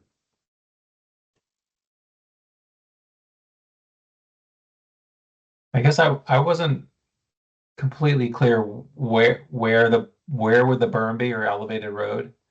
The elevated road would be just like the Route 15 through Jeffersonville, except for you wouldn't have it going back across downstream where we have not by Jolly's, by the mobile station.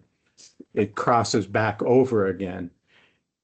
In Cambridge, it wouldn't have to cross back over again until you went up the hill, way outside of the village. And so dikes don't work when you have holes in them, which is what you have in Jeffersonville.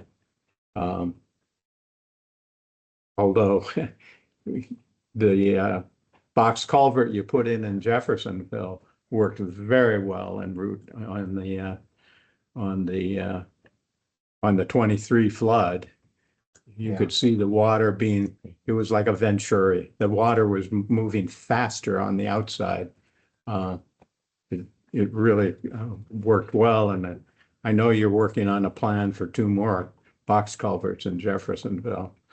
But I'm just thinking about Cambridge. If we could, it's a major highway project, but could it in fact save Cambridge from flooding on a regular basis? Especially those 100-year floods that are so devastating. So I pulled this up. So my cursor, can you see my cursor? Yeah. It's right above so this is Gina's house here. Yeah. And there's 2 buyouts or 3 buyouts here, I think. So I Correct. think what he suggesting is that the road would maybe continue as a berm around behind, like in between the river and the buildings, Correct. and come Exactly. back around. Yep. The cornfield, the deep water downstream there is Boyden's cornfield there. And you Yep. can really, you can see the water in there, but that's not hurting anything. Yeah. It's working like it's supposed to. It's a floodplain. It's just that our medical center getting flooded every few years is not a good thing. Yeah. Well, the interesting thing to know is how often did the school that was there flood? Do you remember that there was a school there? Oh, I do, but I wasn't here. I was just seeing a lot of pictures of it, sure. Yeah, yeah. There used to be a school there, and it would be very interesting to know, and then on how you get the information. How often did that school flood? Mm-hmm.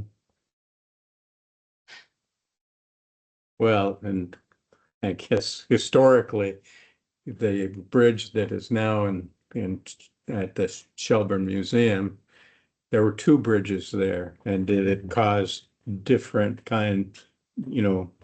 Yeah, 1927, the whole village flooded big time, but did those two bridges act differently than the backward bridge does now?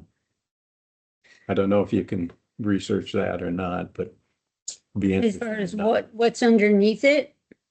Know how the water flows out of it. There is, right now, the old Tobin garage has riprap right on the backside of the backwards bridge that is turning right towards the houses rather than going across, flooding across the cornfields. Should have that riprap been put there and or something else done where the floodplain would have worked better, if you will, and not pushed the water over towards the village. Yeah, you're scratching your head. I'm sorry.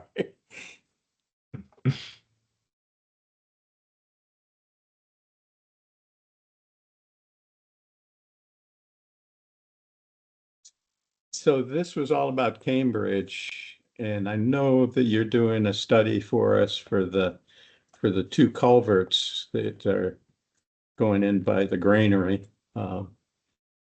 And I'm sorry, but I haven't seen your drawings yet, so I'd love to see that. But that's a different presentation, I take. It is. It's a lot of the same folks, but a different presentation. We didn't even think to put that in here because it's a little bit separate. I don't know, Seth, I think I heard Seth there. Yeah, yeah.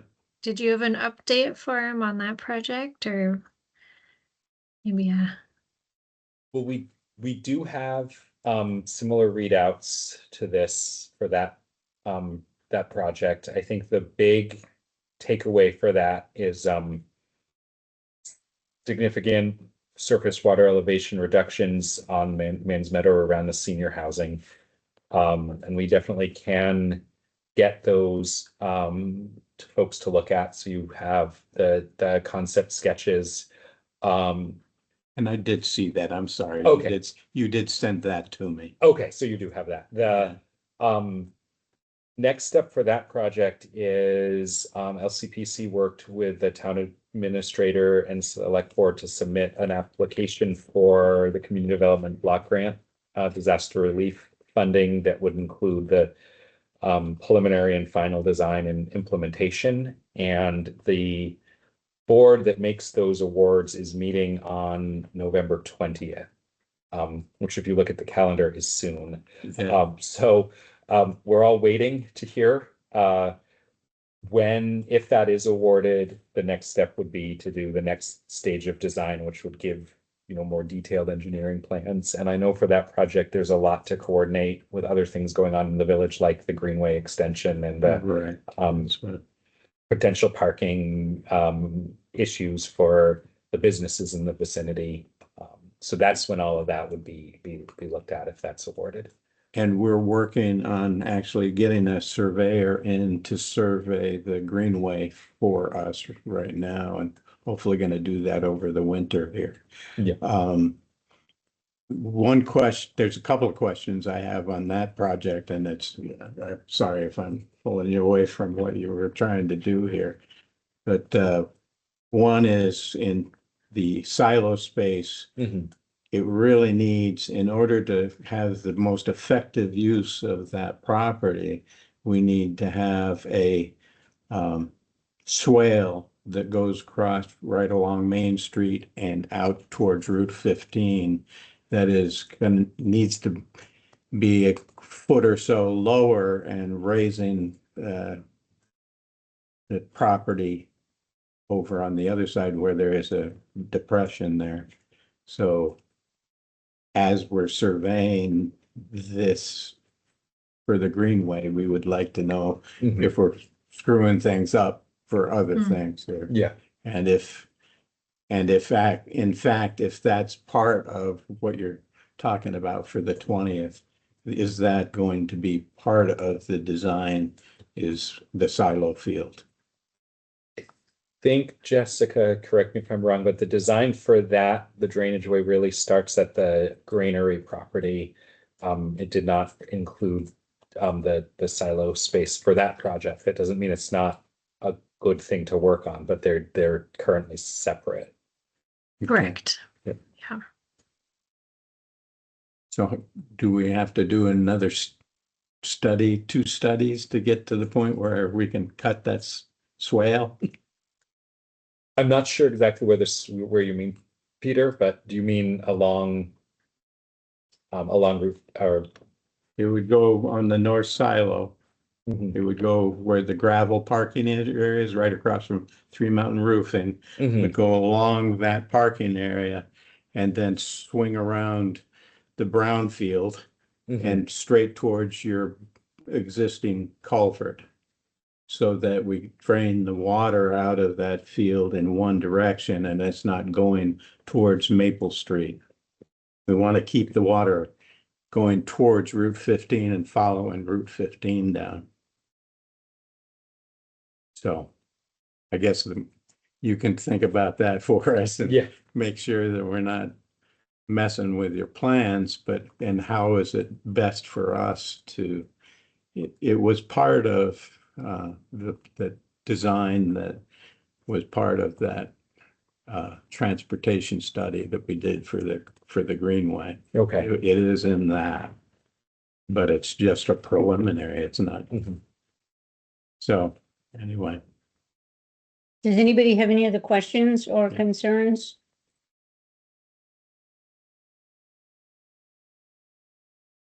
Okay. Good, thanks. To move things real quick, can you tell us quickly about the grant for planning and what that might look like if it's awarded? Yeah, so the community development block grant, we mentioned also as a planning piece. Melissa worked a lot on that application relevant to Cambridge. There's a piece of it for additional scoping and engineering for alternatives that came out of this modeling. So there would be, if it's awarded, follow-up meetings with the community focused on the Wrong-Way Bridge and Seymour Confluence. We kind of had to guess what those alternatives would be. So the scope of work is fairly open-ended. It also includes working with communities on disaster recovery related plan and bylaw amendments. So for Cambridge, that could include further work on your municipal plan or relevant work on your local floodplain subdivision and other bylaws. Again, the scope can be developed in more detail once the award is given, if it's given. Okay, so I did not understand when you said, or when we were talking about the grant as far as planning goes and deciding what kind of planning that the town of Cambridge might be looking at when it comes to zoning. Did I misunderstand that? So the scope is for that piece is fairly broad in the application. So refining it to meet the community's needs, if the grant is awarded, would be an important step. So looking at subdivision, site plan, zoning bylaws, all of those could be considered in the scope based on the direction of the community. There's not an unlimited amount of funds, but Cambridge is clearly an important target community. Yeah, because we were thinking along the lines of trying to figure out what the community is looking for as far as planning goes. Is what we were looking for. Yeah. Okay. And wanting to have like an external third party who could provide information to the community about what it is and isn't, or how other towns have done different development regulations, that it's a spectrum. It's not binary, all or nothing, and it's all this or all that, but what it would include. Yeah. So when do you think you're gonna hear about that? So the board meeting, let me check schedule wise, the board meeting, there's that review is on November 20th. They have said that they are anticipating making the formal announcements in the early January timeframe. There's a board that makes the recommendations, then it goes to the agency and then the governor ultimately. So there's multiple steps of people who need to approve what happens. So do you get to find out anything along that from November 20th to the mid-Jan? We likely find out the same time all of you do. So mid-January. So January, yep. Yeah, okay. Okay. All right. Okay. Does anybody have anything else that they would like to comment on? Are you going to be able to provide the maps that you provided tonight to us in an electronic version? Yes. And in addition to that, Alec and Conrad in our office are working on creating a viewer of the maps that will be available on our website. So you'll have the static maps in the presentation, but you'll also be able to go on and play with that. Oh, really? Ooh, like we can move bridges? I don't, it's a viewer where you can. I don't think we figured out how to give them the capability to move I was bridges. just watching the screen to see the faces. But it would be cool if we could do that. But, What? I want to be able to move bridges. Come on. Okay, shall we call this meeting to a close? Well, my only question is, based on any of the public hearings, did we want to make any, like, when would you like to have any discussions about the current subdivision regulations? There was multiple questions about making the sketch plans back to required or adding more teeth into that. And just questioning whether the planning commission would like to discuss that, or we want to wait till after we do the public hearing in December and collect all the comments and then.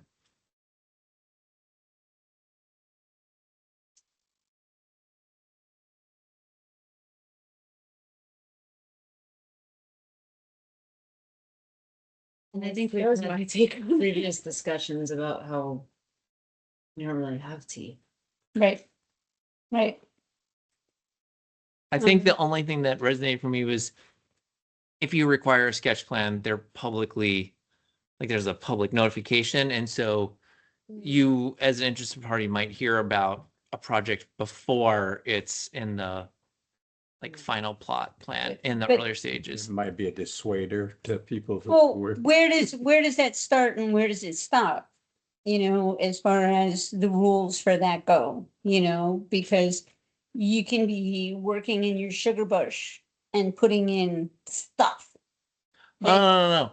To be clear, there's no restriction on doing stuff on your Right, property. right, there right? isn't. Not being subdivided. No, I mean, if you start digging and putting roads on your own property, there's nothing in the subdivision regs that will stop you from Right. doing that. Mhm. The only thing is, and so if you're gonna do work before, putting a sketch plan requirement, I don't think stops that. I don't think so either. I don't think it stops that problem. So to me, it was a separate thing, which is it just provides more visibility in advance, but it does not solve the problem that they have, which is, you know, if you start building and changing things, requiring a sketch plan isn't going to change that. Right. The only thing that's gonna stop that is that word that Right. we don't speak. Right. Because other towns, other than fences and pools, require a zoning permit to do any work. But I don't want to keep you all here. Well, But make your comment. it's when you're on a town road and destroying it, that still is a town road there, right? Yeah, it's a whole separate issue, regardless of subdivision regulations. Yeah. Yeah. Right. I'm trying to deal with what I heard tonight, Yeah. as far as, That's, But that's, that's. But it sounds like it's in a gray area of, is it a town road or not? well, that's where somebody would have to, and that person would be Eric, to go and look and see if the select board ever changed the designation on that road.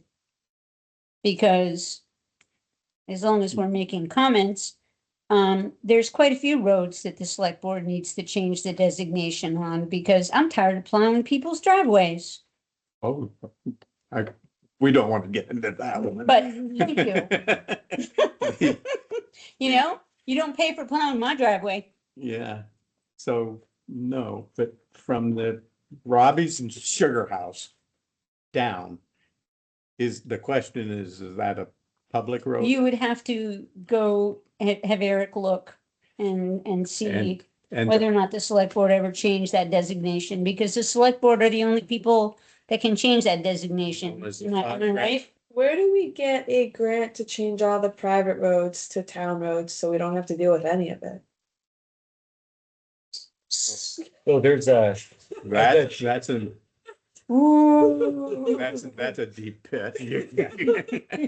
there's this acceptance and discontinuation process for either accepting new private roads as public or discontinuing existing private roads to either legal trails or just full discontinuation. Smug's View is a really good example of what's happened to develop that, is an example of that.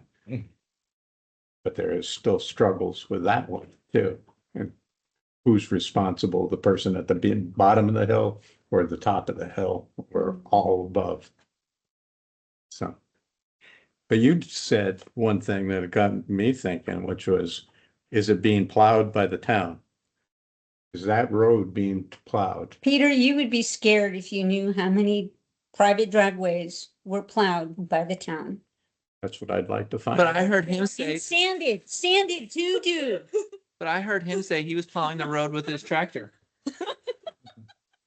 From his house up to one point or another, but I don't know. Well, you see, the town does not plow and sand class 4 roads, Correct. okay? That's the whole classification. But Not that's the being- whole classification. But if you want to get scared, you have a conversation with Eric and go have a cup of coffee with Sam. Otto? No, Oh, Sam, your my brother, brother? because they've been doing it since he plowed. If you want to know how much money's been spent, Wow, okay. okay, then you'd really be scared. I would encourage both of you to go have a cup of coffee with Sam. Could be fun. Anyway. So I don't hear any other changes that the planning commission wants to I make. don't hear any other ones right now. Yeah, I don't think we have really much jurisdiction. Okay. Okay. All right. Thank you. Have to- Do I hear a motion to adjourn? Motion. So moved. Okay, it's been moved and seconded. Is there any discussion? Hearing none, all those in favor of calling it a night signify by saying aye. Aye. Those opposed? Good night, everybody. Good night.